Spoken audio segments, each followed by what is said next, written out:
Question 18. Use the properties of logs to expand log base 2 of, on top, x minus 4 raised to 3 times x plus 9 raised to 7, on bottom, x raised to 5 times the square root of x minus 9. Okay, so within a log,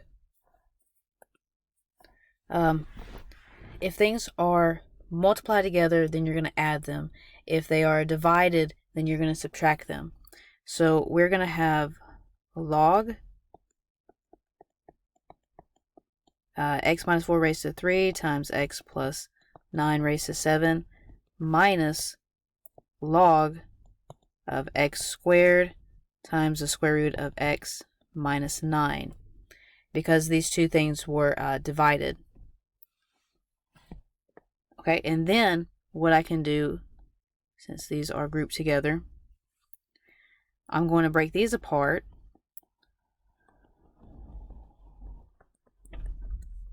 by adding them. Since they are within the parentheses or brackets, they're multiplied.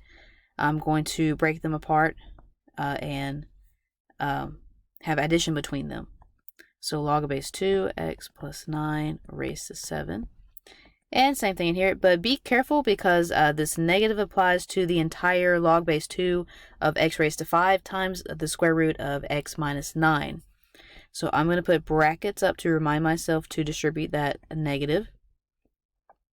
So this is going to be x raised to 5 plus log base 2 of square root of x minus 9. Okay, so we got log base 2 x minus 4 raised to 3 plus log base 2 of x plus 9 raised to 7 minus log base 2 of x raised to 5 minus log base 2 of the square root of x minus 9. Okay, and then I'm going to take all the exponents and move them to the front. So this is going to be 3 log base 2 of x minus 4 plus 7 log base 2 x plus 9. So what I just did here was I moved this 3 to the front, this 7 to the front, and I'm going to move this 5 to the front. So minus 5 log 2 of x minus. Now you might say, well, hey, there's not an exponent here, so I'm just going to write log of base 2, but remember, we can rewrite, and I'll go ahead and do that. Rewrite this as x minus 9, this raised to 1/2, because it's a square root. Okay, so I'm going to take that 1/2 and I'm going to move it to the front.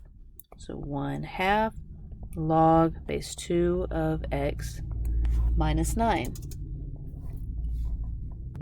And that will be your final answer.